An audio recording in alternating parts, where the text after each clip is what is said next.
सोचने लगे कि मैं क्या करूं। तो ब्रह्मा जी ने राधा रानी की बहुत ज्यादा तपस्या की। राधा रानी प्रकट हो गई। राधा रानी को कहा कि मैंने विंध्याचल पर्वत को क्या दे दिया है, वरदान दे दिया है कि भगवान इनके मतलब ऐसे दामाद इनको मिलेंगे जो शंकर को भी परास्त कर देंगे। आप कृपा करो, इनके घर में पुत्री बन के आओ। तो बोले अभी ब्रह्मा जी आए, इतने बड़े जो है इनकी तो बात माननी चाहिए। राधा ने बोला ठीक है, मैं हिमाचल के इसके घर पे, विंध्याचल के घर पे मैं जन्म आके लूंगी। तो इस तरह से विंध्याचल के, तो फिर ब्रह्मा ने कहा देखो ज्यादा टाइम आपकी पुत्री बन के नहीं रहेगी, ये भगवान की शक्तियां अपनी मर्जी से चली जाती हैं वापस। बोले नहीं भले चली जाए, मुझे मसला नहीं, बस मुझे खाली नाम चाहिए कि मेरा दामाद ऐसा हो जो शंकर को भी परास्त कर सके। ये बहुत ये जो है ना हिमालय बहुत मेरे को बहुत ज्यादा वो करता है कि देखो मेरा जो दामाद है वो इतना ज्यादा व्याख्यात है।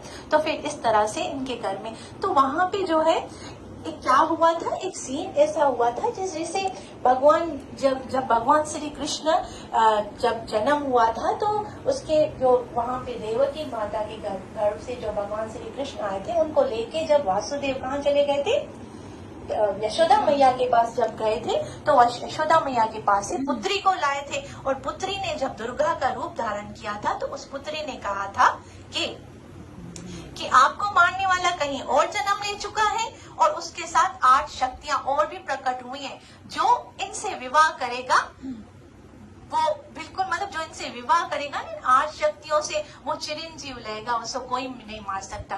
तो कंस ने कहा कि जो बॉयज है ना, पूतना को कहा उनको मार देना जो 6 साल के हैं, जो गर्ल्स होंगे ना उनको मेरे पास लेके आना, मैं इनको बड़ा करूंगा, इनसे शादी करूंगा, क्योंकि तब आयु बहुत बड़ी होती थी, तो ऐसा करूंगा। तो अब पूतना ने क्या किया था, पूतना जो है बॉयज को तो मार रही थी, 6 दिन के थे, और जो गर्ल्स थे उनको लेके आ रही थी ना इनके पास, तो कंस के पास। तो वहां पे जब वो वहां गई ना विंध्याचल पर्वत पे, वहां पे तो बच्चों का जन्म हुआ था, हर जगह से उठा रही थी। तो वहां पे भी उन्होंने इस कन्या जो बेदा हुई थी ना राधा रानी, उसको भी उठा लिया। और वहां पे फिर विंध्याचल पर्वत ने उसको बुला के ब्राह्मणों को एक यज्ञ कराया। बोला यज्ञ करो ताकि इसकी शक्ति क्या है, क्षीण हो जाए, कम हो जाए, ताकि इसको छोड़ देना बच्चे को।